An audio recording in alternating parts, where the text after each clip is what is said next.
Hey guys, what's up? My name is Ronan Vico, and in this video I'm going to teach you how can you have a pre-filled form in Microsoft Forms. So let's say that you have like a survey or something like that where you're going to send this to more than one department and you don't want to waste the time of some of the co-workers filling, for example, the department or specifically fruit.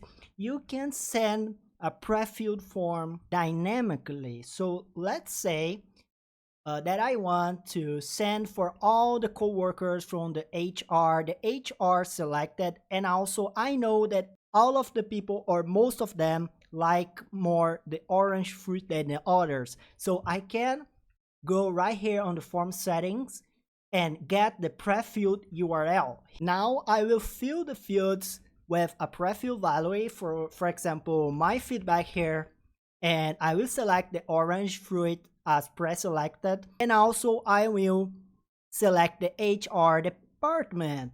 After that, I can get the pre-filled link and copy the link. Right now, when I open this link right here, I will have the form pre-filled with the values that I just filled before. But of course, that is not dynamically, right? I just pre-filled, copied the link, and sent to the people so they can submit their own answers.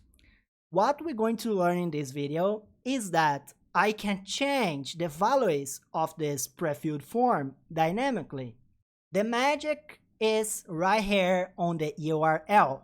So this URL, it's so simple. If I paste this URL right here, I can see my feedback is right here. And the word orange, it's also here. And the last one, the HR value, it's also here. So basically, this URL have everything that we need. I can go here on the Google and write the code URL, click here in any of these links just to decode this URL. So I'm going to decode that, and we can see right here the URL decoded. Basically, the percentage 22 is the double quote character.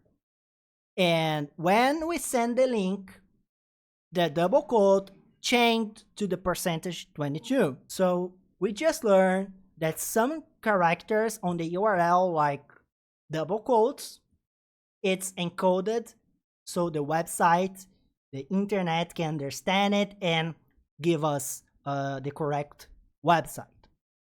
And what we need to learn here, it's pretty simple. This new URL with the decoded URL right here, I'm going to paste it below this source URL, okay, that is encoded, like you can see right here. And we're going to learn what is going on here. It's so simple, guys.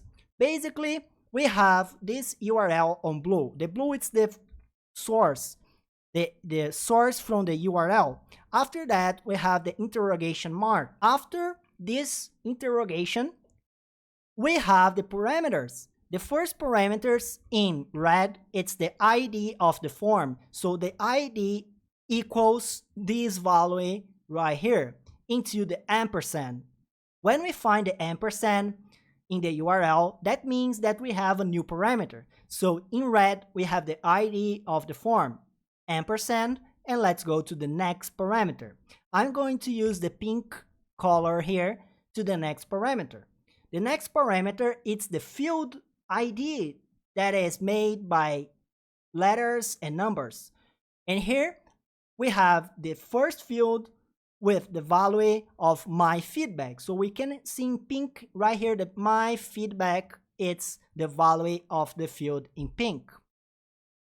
Again, we have the ampersand telling us that we have a new parameter. And the next parameter, it's the next field, and so on. So here in blue, let's use the blue again. Oh, let's use the green, a new color. So I have the green color here, a new field with the value equals orange inside the double quotes.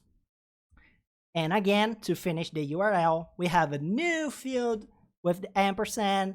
I'm going to use the blue again.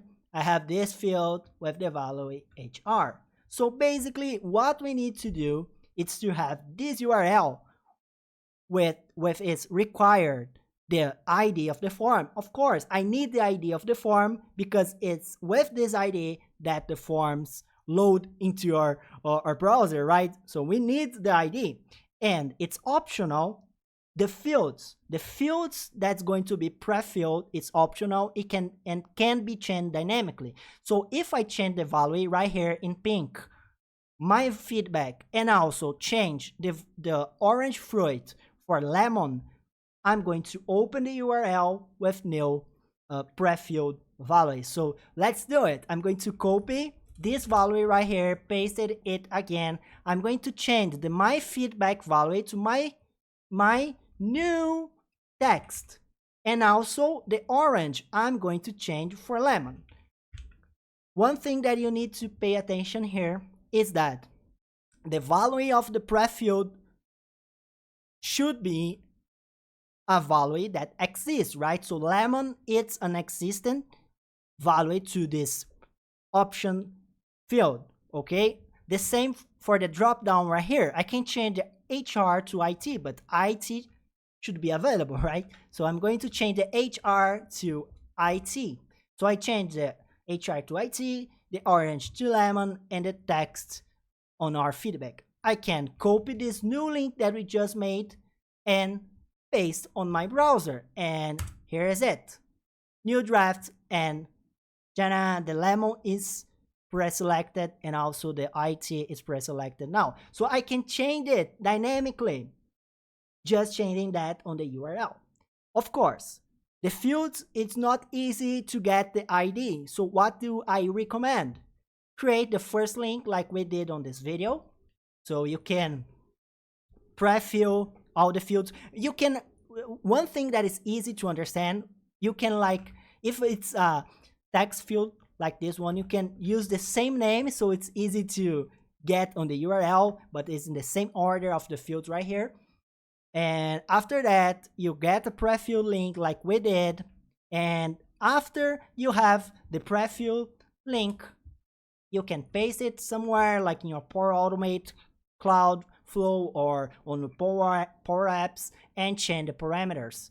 We talked about it in other videos in the same channel, in Power Automate Cloud Flows and Power Apps Canvas with deep link, so you can see this video. I'm going to insert a card here so you can watch these videos and understand a little bit more in how can you use these parameters in Power Apps Canvas and Power Automate Cloud to do a lot of cool stuffs. I learned that recently and used that on a project. It was really useful. That's why I'm sharing this knowledge with you in this video. So I hope you guys enjoyed it. Consider to hit the thumbs up, share your feedback on the comments below, and also write on your feedback at the comment the word lemon, so I will know that you watched it to the end. So leave your feedback, and in your comment leave the word lemon somewhere, so I will know that you watched it to the end. If you want to learn more about Power Platform and Microsoft, you can click on the first link at the description and use my coupon code and get a huge discount on the best courses available. And also, if you need support on Power Platform Microsoft developments, you can